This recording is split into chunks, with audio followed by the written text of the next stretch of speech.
नमस्ते, तपाईको SIM card आयो। धेरै धन्यवाद। अब तपाईँले नेपाल टेलिकमको सिम कार्ड लिन अफिस धाउनै पर्दैन।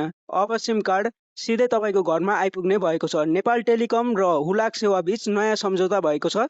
साउन 1 गतेदेखि नेपाल टेलिकमका सिम कार्ड, आवश्यक कागजात, चिठी पत्र र दूरसञ्चारमा प्रयोग हुने विभिन्न सामग्री हुलाक मार्फत ढुवानी गरिनेछ।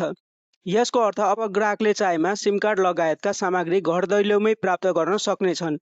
नेपाल टेलिकमका अनुसार कार्यालयमा उपस्थित नभई पनि सेवा उपलब्ध गराउने उद्देश्यसहित यो सहकार्य गरिएको हो। हुलाक सेवा विभागले पनि घर दैलोमै सरकारी सेवा उपलब्ध गराउने प्रतिबद्धता दोहोर्याएको छ। यो नयाँ सेवा तपाईँलाई कस्तो लाग्यो? कमेन्टमा आफ्नो विचार लेख्नुहोस् र अनि यस्तै टेक अपडेट लिनको लागि हाम्रो च्यानललाई सब्स्क्राइब गर्न नबिर्सिनुहोस्।